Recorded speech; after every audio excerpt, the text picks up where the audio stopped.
അർജുൻ കല്യാട് നമുക്കൊപ്പമുണ്ട്. അർജുൻ കല്യാട്, ഇപ്പോൾ ഈ തെറ്റിദ്ധരിപ്പിച്ച് വോട്ട് ചെയ്യിക്കൽ അതിൽ നടപടികളിലേക്കുമൊക്കെ കടന്നിട്ടുണ്ട്. എന്തൊക്കെയാണ് കണ്ണൂരിൽ നിന്നുള്ള പുതിയ വിവരങ്ങൾ? സുജയ, കണ്ണൂർ ലോക്സഭാ മണ്ഡലത്തിലെ കണ്ണൂർ നിയോജക മണ്ഡലത്തിലെ 70-ാം നമ്പർ ബൂത്തിലായിരുന്നു ആൾമാറാട്ടം നടത്തി വോട്ട് ചെയ്യിച്ചു എന്നുള്ള LDF-ന്റെ പരാതി ഉയർന്നത്. അതിൽ ഇന്നലെ തന്നെ LDF കണ്ണൂർ ജില്ലാ ഭരണാധികാരിക്കും സംസ്ഥാന തെരഞ്ഞെടുപ്പ് കമ്മീഷണർക്കും പരാതി നൽകുന്ന നടപടിയിലേക്ക് കടന്നിരുന്നു. ഇന്ന് ഇപ്പോൾ LDF-ന്റെ ഈ പരാതിയിൽ ഒരു നടപടി ഉണ്ടായിരിക്കുന്നു. അതായത് പോളിംഗ് ഓഫീസറെയും BLO-യെയും സസ്പെൻഡ് ചെയ്തുകൊണ്ട് ജില്ലാ കളക്ടർ തീരുമാനം അറിയിച്ചിരിക്കുകയാണ്. വീട്ടിലെത്തി വോട്ട് ചെയ്യിക്കുന്നതിൽ കണ്ണൂർ നിയോജക മണ്ഡലത്തിലെ 70-ാം നമ്പർ ബൂത്തിൽ ആൾമാറാട്ടം നടന്നു എന്നുള്ള കാര്യം, അല്ലെങ്കിൽ അതിന്റെ ഒരു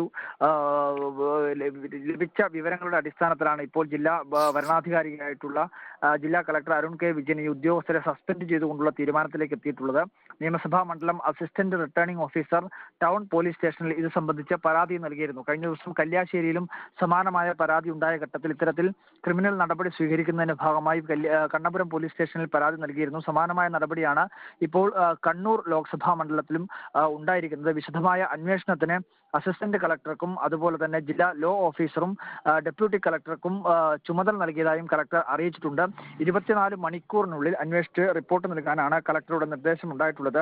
ചെയ്ത വോട്ടിന്റെ, അതായത് കഴിഞ്ഞ ദിവസം ഇന്നലെ തന്നെ കല്യാശ്ശേരിയിലെ വോട്ട് സംബന്ധിച്ച് കാസർഗോഡ് ജില്ലാ കളക്ടർ വ്യക്തമാക്കിയത് ഈ വോട്ട് അസാധുവാക്കാൻ അല്ലെങ്കിൽ അസാധുവാക്കി കണക്കാക്കും. അതുപോലെ തന്നെ വീണ്ടും ഒരു വോട്ടെടുപ്പ് നടത്താനുള്ള പ്രായോഗികമായ ബുദ്ധിമുട്ട് ഉണ്ട് എന്നുള്ള കാര്യമാണ് കാസർഗോഡ് ജില്ലാ കളക്ടർ അറിയിക്കുകയും ചെയ്തത്. എന്നാൽ കണ്ണൂർ ജില്ലാ കളക്ടർ ഇതുമായി ബന്ധപ്പെട്ടുകൊണ്ട് സംസ്ഥാന തെരഞ്ഞെടുപ്പ് കമ്മീഷണറോട് കാര്യങ്ങൾ അന്വേഷിക്കുന്നതിന് വേണ്ടിയിട്ടാണ് ഇപ്പോൾ തീരുമാനിച്ചിരിക്കുന്നത്.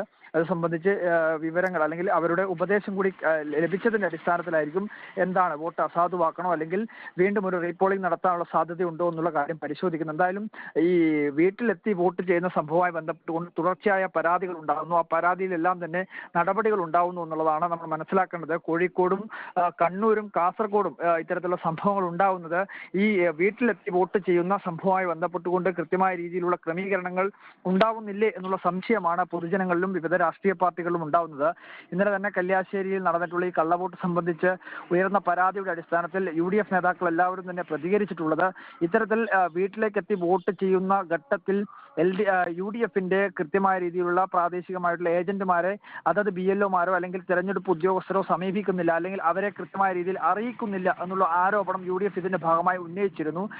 LDF ഇന്നലെ ഈ കണ്ണൂർ നിയമസഭാ മണ്ഡലത്തിലെ 70-ാം നമ്പർ ബൂത്തിലുള്ള ഈ പരാതിയുടെ ഭാഗമായും ഇത്തരത്തിലുള്ള കാര്യമാണ് പറയുന്നത്. കാരണം ഇത്തരത്തിൽ വോട്ട് ചെയ്യുന്നതുമായി ബന്ധപ്പെട്ടുകൊണ്ട് കൃത്യമായ രീതിയിൽ ബൂത്ത് ഏജന്റുമാരെ അറിയിക്കുക അല്ലെങ്കിൽ രാഷ്ട്രീയ പാർട്ടി പ്രതിനിധികളോട് ഇതുമായി ബന്ധപ്പെട്ടുകൊണ്ടുള്ള വിവരങ്ങൾ കൈമാറുന്നതിനും അർജുൻ കല്യാടാണ് വിവരങ്ങൾ നൽകിയത്. തെറ്റിദ്ധരിപ്പിച്ച് വോട്ട് ചെയ്യിച്ചു എന്നുള്ള LDF-ന്റെ പരാതിയിൽ ഇപ്പോൾ പോളിംഗ് ഓഫീസറെയും BLO-യെയും സസ്പെൻഡ് ചെയ്തു എന്നുള്ളതാണ് ഏറ്റവും പ്രധാനപ്പെട്ട വാർത്ത. വീട്ടിലെത്തി വോട്ട് ചെയ്യിക്കുന്നതിൽ കണ്ണൂർ നിയോജക മണ്ഡലത്തിലെ 70-ാം നമ്പർ ബൂത്തിൽ ആൾമാറാട്ടം നടത്തി വോട്ട് ചെയ്യിച്ചു എന്ന പരാതിയിൽ നടപടിയെടുത്തിരിക്കുകയാണ്. ജില്ലാ തെരഞ്ഞെടുപ്പ് ഓഫീസർ കൂടിയായ കളക്ടർ അരുൺ കെ വിജയൻ ഉദ്യോഗസ്ഥരെ സസ്പെൻഡ് ചെയ്തിരിക്കുന്നു.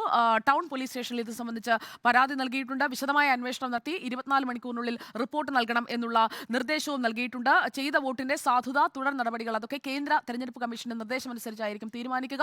സംസ്ഥാനത്ത് വിവിധയിടങ്ങളിൽ നിന്ന് വരുന്ന ഏറ്റവും പുതിയ തെരഞ്ഞെടുപ്പ് വാർത്തകൾ അറിയാൻ പ്രേക്ഷകർ തുടരുക റിപ്പോർട്ടറിനൊപ്പം.